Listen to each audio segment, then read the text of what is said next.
Good morning, or depending when you're watching this, good afternoon, good evening, or good night. My name's Ross, and as always told, out of Voice Radio.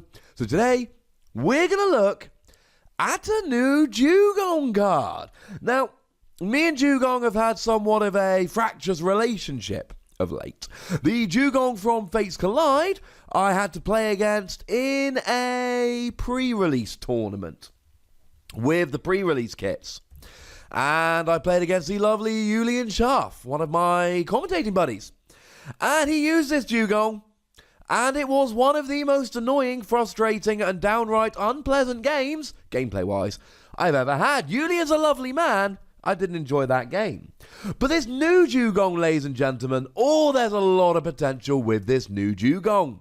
So the translation here does come from the lovely David Hochmann over at limitlesstcg.com/translations. And to start off, having a look at the basics here, it's got 120 HP, which we don't like, because that means that Zoroark will get an easy one-hit KO. It's got a retreat cost of 2, which is bad. It has a weakness to metal, which, I'm going to be honest with you, it's not terribly relevant, except the new Lucario and Melmetal Tag Team GX has an attack that does 50, so if they choose to play a down Mars to put that up to 60, that will be very bad. Similarly, if anyone's still playing Duskmane Necrozma, that does do 60 and will get a one-hit KO, and that will be very, very sad.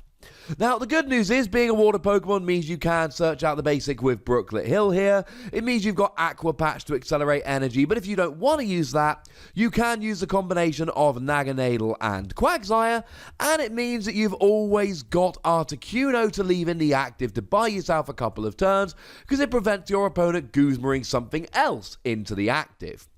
So we actually like it quite a bit for its water typing, but not anything else. Although actually I should mention that Blacephalon's pretty gosh darn good, and you are hitting that for weakness. First attack here, I'm fairly spectacularly unimpressed. 60 damage for a double colourless. Now, I love that you can use double colourless energy here. And to be fair, it's not absolute garbage in terms of the amount of damage you're doing, because if a choice band you're up to 90, weakness 180, and that aforementioned Blacephalon will go down. And being able to get a one-hit KO on a Blacephalon for a single energy attachment on a non-GX, yes. In that regard, I do quite like this. Outside of that, no. I think it's a decent Blacephalon counter, and look, there are a whole bunch of 60 HP Pokemon like Zorua, like Ralts, etc. that you can take down with this attack, although the second attack is way better for them. More on that in a moment. So yes, it's fine. It's okay. The fact that it's for one energy makes it viable. That's about the best we can say about it. It's fine. But the second attack, ladies and gentlemen, the second attack is where we start getting rather excited indeed. You see, the second attack for free colourless energy, not a huge problem incidentally, we'll talk more about this in a moment. Discard 2 energy attached to this Pokemon. This attack does 60 damage to 2 of your opponent's bench Pokemon. This is the kind of attack that can absolutely wreck your opponent's setup.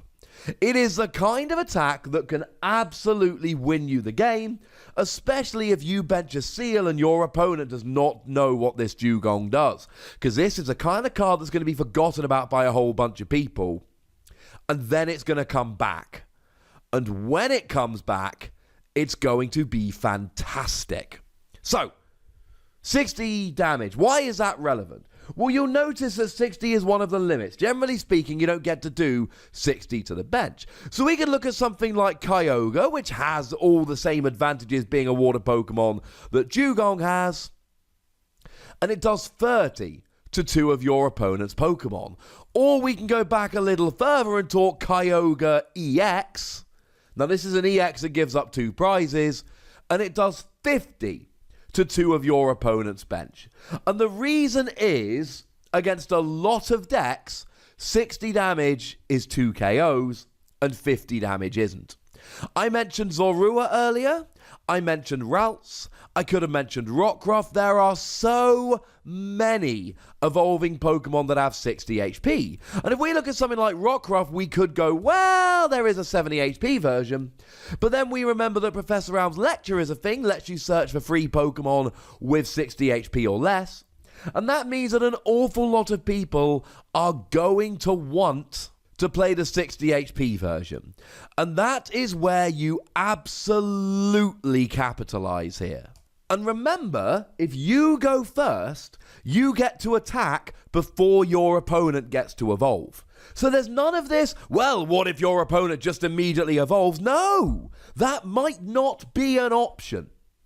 If your opponent goes first and then passes the game to you, and I don't mind what they've got on the bench, maybe it's Zorua, maybe it's Ralts, maybe it's an Eevee, although Eevee they could attach a basic energy and immediately evolve.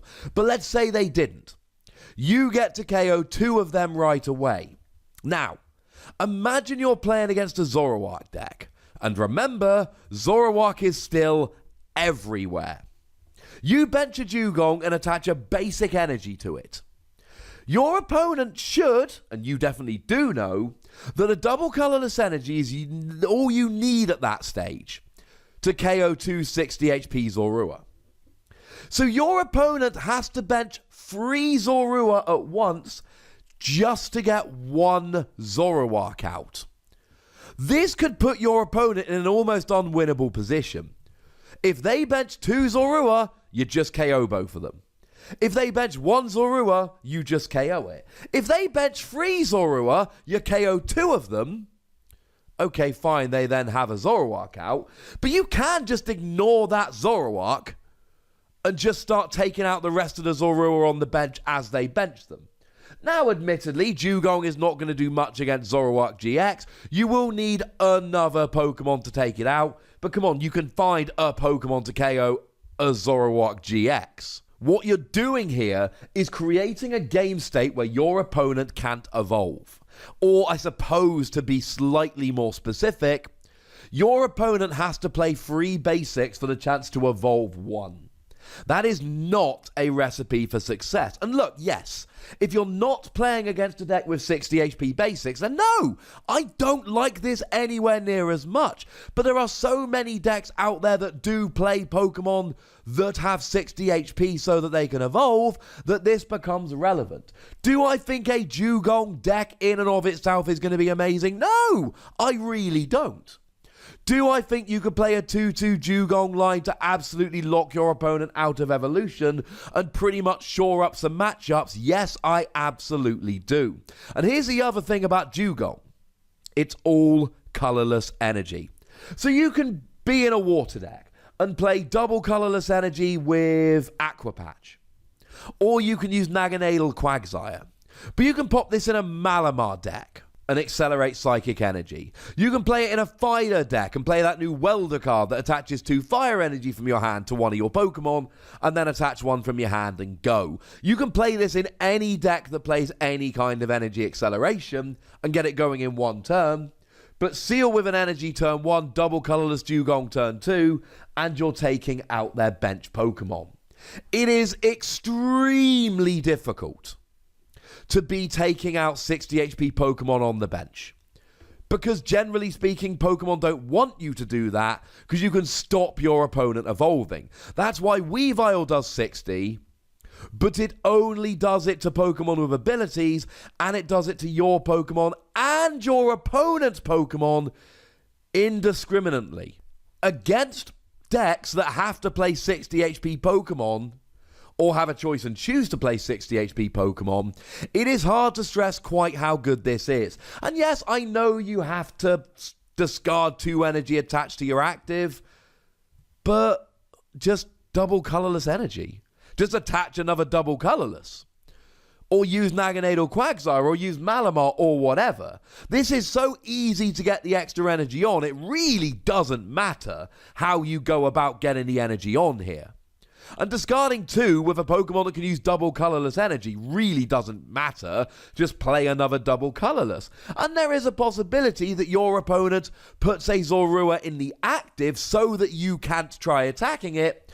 But all you need to do is play a Guzma or an Escape Rope or one of the many other cards that stop your opponent having the active they want. I mean, goodness, something like a Repel would work here.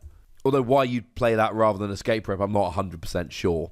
This is a really, really good attack, which can absolutely win you games. If you're against a Zoroark deck that is unprepared, you can just take out the Zorua on the bench. Like I said, you're putting your opponent in a situation where they have to bench 3 basics just to get the chance to evolve one of them. Tell me that doesn't sound great. I am giving this 4 Wassies, and I feel extremely confident that at some point, someone is going to come along with a 2-2 line of this in a deck, and it doesn't have to be a water deck, and just win a whole bunch of games because their opponent cannot evolve because they're losing 2 basics. And that's the other thing, right? Let's imagine your opponent does bench 3 Zorua, and they do evolve one, and then they take out your Dewgong, and you never get another Dewgong set up. You're still taking 2 prizes right at the beginning of the game.